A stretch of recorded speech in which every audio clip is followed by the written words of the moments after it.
Hi, I'm Ferd, and welcome to my wood shop.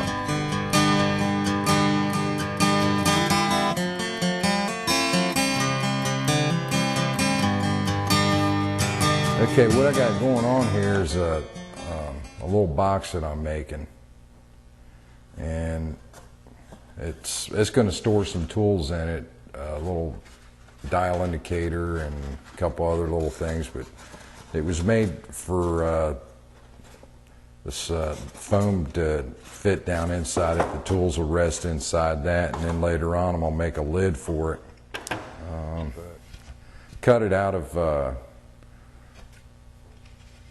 piece of 3/8 strip like this, and then I put a dado down the one side of it to hold the bottom in. Now, dovetail joints are okay, don't get me wrong, but they take a lot of time, and this is just a simple box. And there's a new solution out there to take these 45-degree angles that were cut out where it was put together to kind of bond them and hold them tight together. I'm going to show you how I'm going to do this.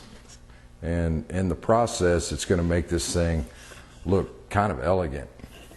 Pretty neat idea. Okay, I've seen this little jig online. Seen a few people using it. I've seen stores selling these things for as much as $125, and it's real simple to make. I used some scrap plywood that I had laying over there in the corner to put this thing together, and it didn't cost me but that and the glue that I used to put it together with.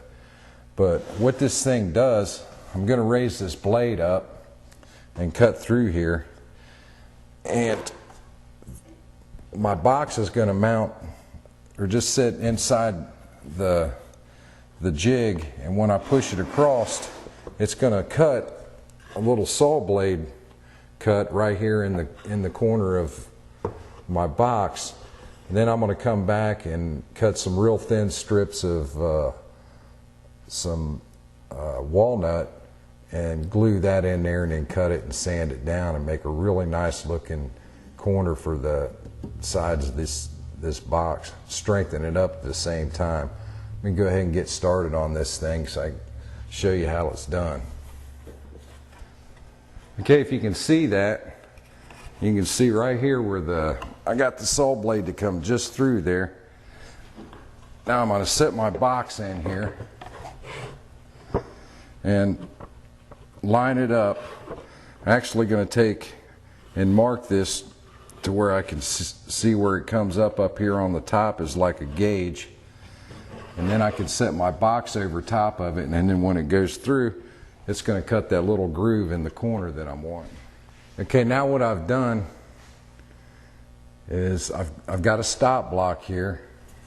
That way, when I make my cuts, I'll be able to put it up against my stop block and have it in the same spot each and every time that I go around.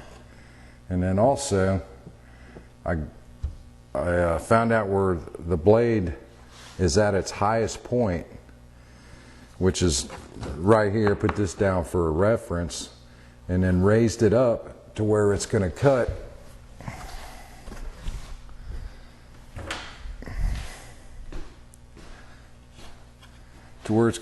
right about through here without going all the way through the wood. Okay, here's what it looks like in this point of the game. I got the 3 grooves. Now I'm going to go back to the table saw with some walnut, and I'm going to cut some thin strips, whatever size, probably about an 1/8 inch or so, to fit inside here, and then we'll glue them in. Got my little woodies cut out, and they're going to fit right inside these slots that I'm going to put a little bit of glue in there, let it dry, and then I'm going to come back with a saw and cut those off, then sand it down smooth. I don't have a little brush, so I'm just going to take a little toothpick and get the inside of the groove kind of wet with it. Just like that. I'll take my wood. That one slid in there pretty good. And for some reason that one there is just a little tight, so I'm just gonna tap it in. And we'll let that dry, come back and cut them off, and then we can sand it and we'll see what it looks like after that.